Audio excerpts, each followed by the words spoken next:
आजचा बेत आहे मसालेदार झणझणीत खूपच भारी आहाहा! खूप चविष्ट. 3 ते 4 तास मी अख्खा मसूर भिजत घातला होता. आता आपण हा कुकरला शिजून घेऊया. थोडंसं मीठ, गरजेपुरतं पाणी आणि मसूर हे जिन्नस आता आपण शिजवून घेणार आहोत कुकरला 3 ते 4 शिट्ट्या होईपर्यंत. मी आम्रपाली रेसिपी यूट्यूब चॅनलमध्ये आपलं सर्वांचं स्वागत आहे. लागणारे जिन्नस आता मी एक टोमॅटो घेतला, तोही चिरून घेतला. आता एक कांदा घेतला, तोही कट करून घेऊया.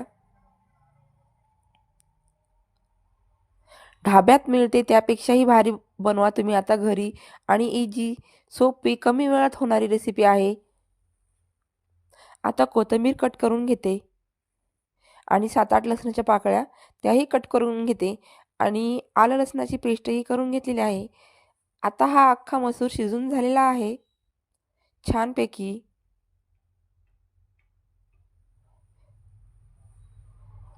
आता तेल गरम होताच त्यामध्ये आता मी अर्धा चम्मच मोहरी, अर्धा चम्मच जिरी, 1 चम्मच घरगुती मिरची मसाला, कांदा आणि टोमॅटो हे जिन्नस आता छान परतून घेऊया एकसारखे. गरम मसाला 1 चम्मच, 1 चम्मच सुहाना मसाला हे जिन्नस छान परतून घेऊया. बघा किती छान रंगही आलेला आहे आणि आता तेलही सुटत आहे. आता हे आलं आणि लसणाची पेस्ट केली होती तीही टाकून घेऊया. थोडी कोथिंबीर. आता हे छान परतून घेऊया. तुम्ही नक्की घरी एकदा ट्राय करा आणि मला नक्की सांगा कमेंटमध्ये. आता हा मसूर आपण या मसाल्यात टाकून घेऊया आणि एकसारखं परतून घेऊया.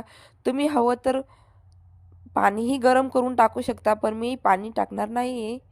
आता मी बारीक करून घेते घट्टसरपणा येण्यासाठी आणि ही आपली भाजी शिजून तयार झालेली आहे. बटर टाकून खाऊ शकता किंवा तूपही टाकून खाऊ शकता. खूप भारी लागणार ही रेसिपी. थोडंसं चवीपुरतं मीठ आणि कच्ची कोथिंबीर पेरून घेतली. आपली रेसिपी तयार झालेली आहे. व्हिडिओ संपूर्ण बघा, लाईक करा, आपल्या चॅनलला सबस्क्राईब करा आणि शेअर करा.